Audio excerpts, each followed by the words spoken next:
Hello दोस्तों, स्वागत है आप सबका अपने ही यूट्यूब चैनल लर्निंग कैफे में। ये video Lalit Narayan Mithila university part 1 के बीए, बीएससी, बीकॉम के सभी छात्र छात्राओं के लिए काफ़ी ज़्यादा इम्पोर्टेंट है।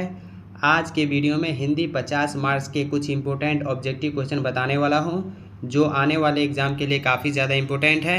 इसलिए आप वीडियो में शुरू से लास्ट तक बने रहें।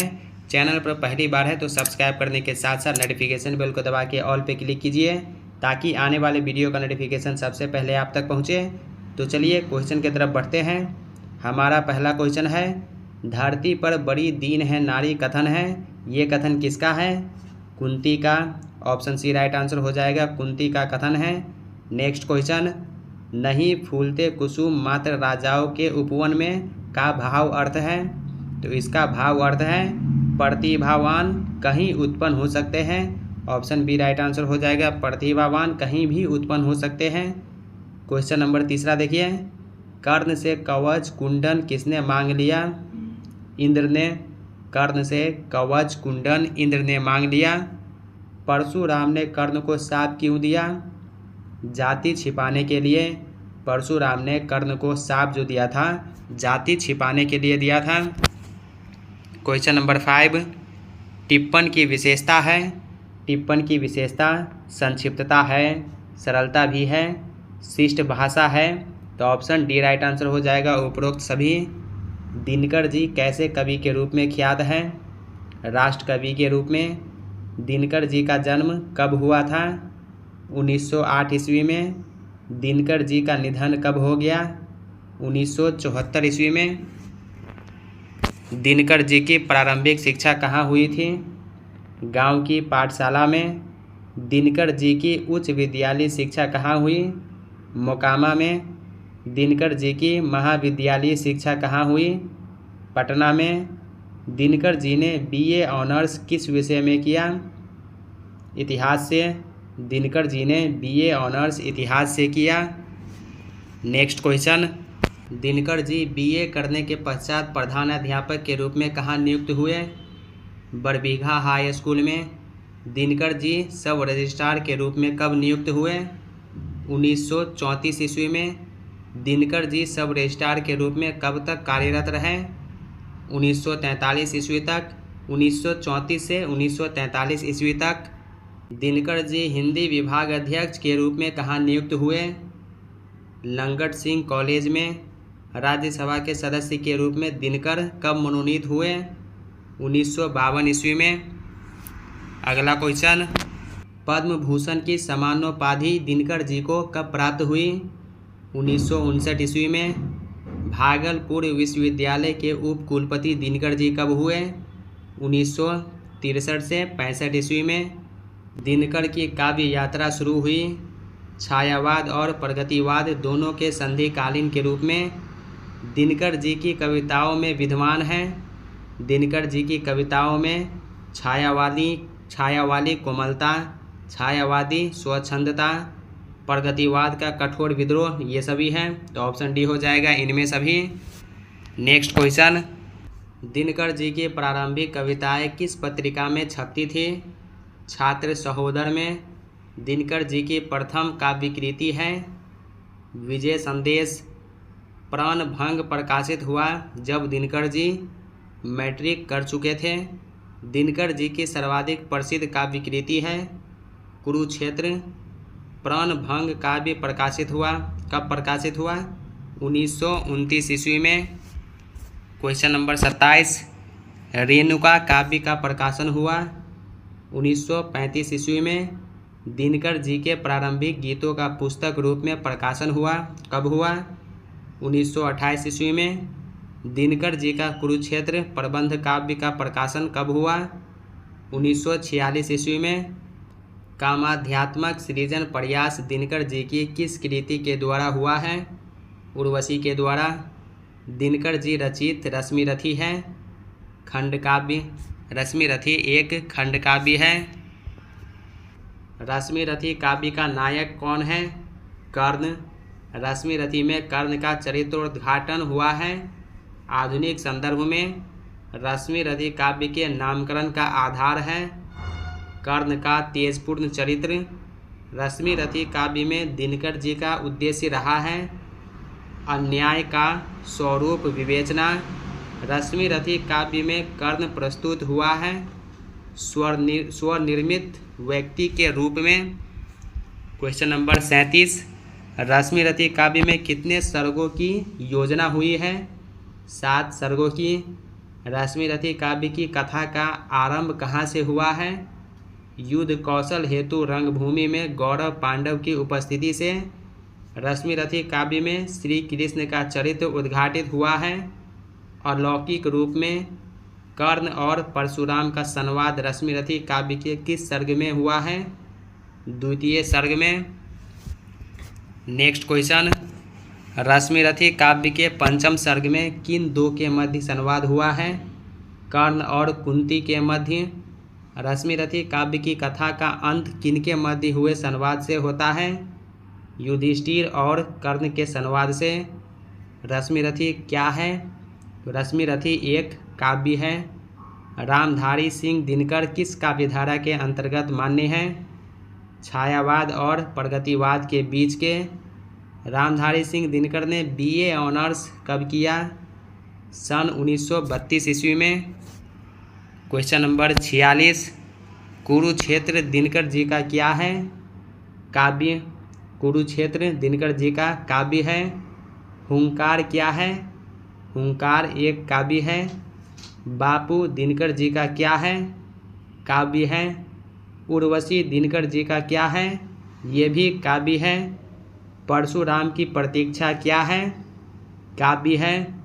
रश्मिरथी काव्य की कथा कितने अंकों में विभाजित है? 7 अंकों में। रश्मिरथी काव्य का केंद्रीय पात्र कौन है? कर्ण। नेक्स्ट क्वेश्चन, क्वेश्चन नंबर 53, कर्ण की माता कौन थी? कुंती। महाराज पांडु की कितनी पत्नियां थीं? 2। देवव्रत का दूसरा नाम क्या था? भीष्म। राजा धृतराष्ट्र के कितने पुत्र थे? 100। कर्ण से भरी सभा में जाति किनके द्वारा पूछी गई? कृपाचारी के द्वारा। रश्मिरथी के दूसरे सर्ग में किनका संवाद हुआ है? कर्ण और परशुराम जी का। ऑप्शन सी हो जाएगा। दोस्तों, इस वीडियो में डिटेल में इसलिए नहीं बता रहा हूँ, नहीं तो वीडियो लेंदी हो जाएगा। एग्ज़ाम डेट काफ़ी करीब है, तो हमारा टारगेट है कि कम से कम समय में ज़्यादा से ज़्यादा क्वेश्चन का प्रैक्टिस करवा दिया जाए। क्वेश्चन नंबर 59, रश्मिरथी काव्य के चतुर्थ सर्ग में किनका संवाद है? कर्ण और इंद्र का।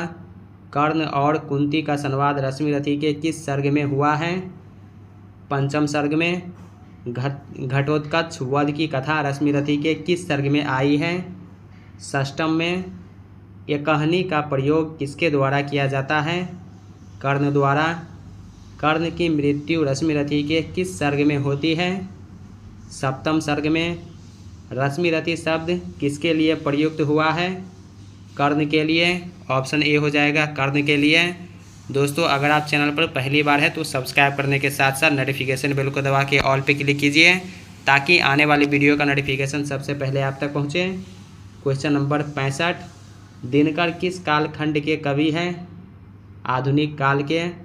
दिनकर का जन्म किस प्रांत में हुआ था? बिहार प्रांत में। दिनकर की काव्य कृति नहीं है। कौन है जो दिनकर की काव्य कृति नहीं है? उर्वशी दिनकर की काव्य कृति है। कुरुक्षेत्र भी, हुंकार भी, लेकिन साकेत जो है ये दिनकर जी की काव्य कृति नहीं है। तो ऑप्शन बी इसका राइट आंसर हो जाएगा। सूत पुत्र कौन है? कर्ण। कर्ण किसका शिष्य है? परशुराम का। कर्ण और परशुराम का संवाद रश्मिरथी काव्य के किस सर्ग में हुआ है? द्वितीय सर्ग में। नेक्स्ट क्वेश्चन, रश्मिरथी का अर्थ होता है किरणों के रथवाला। कर्ण के गुरु किस पर्वत पर रहते थे? महेंद्रगिरी पर्वत पर। रश्मिरथी के एक पात्र का नाम लिखें। कुंती। कर्ण को इंद्र से कौन सा अस्त्र प्राप्त हुआ था? एकअग्नि। कर्ण के सारथी का क्या नाम था? शल्य। कर्ण के सारथी का नाम शल्य था। शीतल विरल एक कानन डैश किस सर्ग से रश्मिरथी में प्रारंभ होता है? द्वितीय सर्ग में। नेक्स्ट क्वेश्चन, रश्मिरथी का नायक कर्ण कहाँ का राजा था? अंग देश का। कर्ण का उल्लेख किस काल से है? द्वापर काल से। रथ सजा भेड़िया धधक उठी डैश, यह पंक्ति रश्मिरथी के किस सर्ग की है? सप्तम सर्ग की। मानव जब जोर लगाता है, यह वाक्यांश रश्मिरथी के किस सर्ग का है? तृतीय सर्ग का। कर्ण का परम मित्र कौन था? दुर्योधन। जाति जाति रटते किस सर्ग की पंक्ति है? प्रथम सर्ग की। क्वेश्चन नंबर 83, कर्ण की पालन करने वाली माता का क्या नाम था? राधा। महाभारत के युद्ध में कर्ण किस तरफ से युद्ध लड़ा था? कौरव के तरफ से। बेटा धरती पर बड़ी दीन है नारी किस सर्ग की पंक्ति है? ये जो है किस सर्ग की पंक्ति है? पंचम सर्ग की। माद्री कौन थी?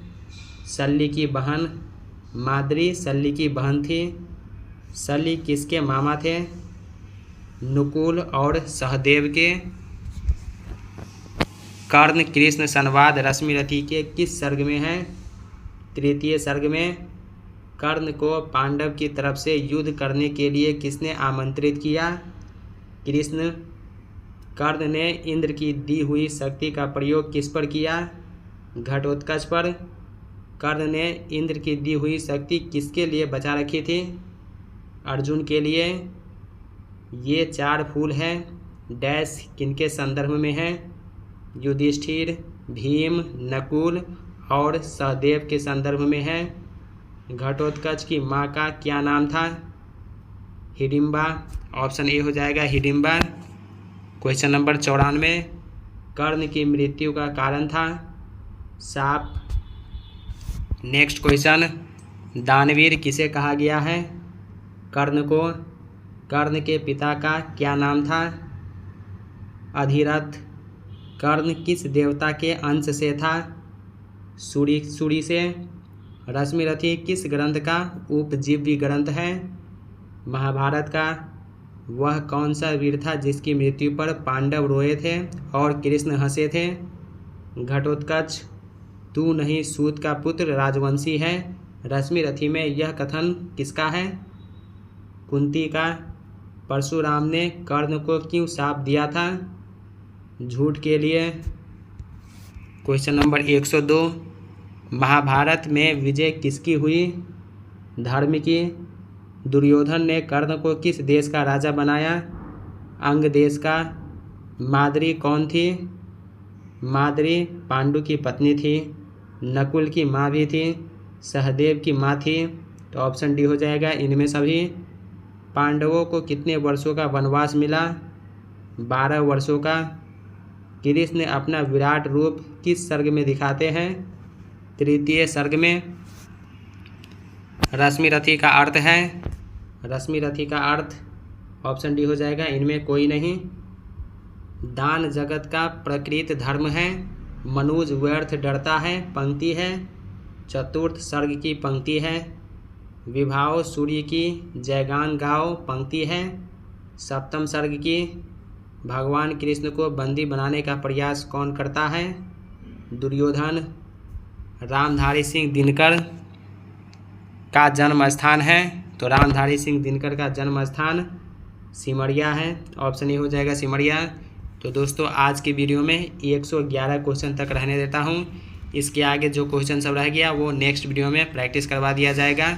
इसलिए अगर आप चैनल पर पहली बार है तो सब्सक्राइब करने के साथ साथ नोटिफिकेशन बेल को दबा के ऑल पे क्लिक कीजिए, ताकि जब कभी मैं नेक्स्ट वीडियो अपलोड करूं तो वीडियो सबसे पहले आप तक पहुंचे। तो दोस्तों कैसा लगा ये वीडियो कमेंट करके ज़रूर बताइए। क्या वीडियो आपको अच्छा लगा या लगता है कि ये वीडियो आपके साथ साथ आपके उन फ्रेंड्स को भी हेल्प कर सकता है, तो अपने दोस्तों के साथ वीडियो शेयर कीजिए। अगर कोई डाउट है या कोई सवाल है या किसी क्वेश्चन का आंसर बाय मिस्टेक मेरे से गलत हो गया है तो कमेंट करके बताइए। तो चलिए अब मिलते हैं नेक्स्ट वीडियो में। तब तक के लिए टेक केयर, बाय बाय।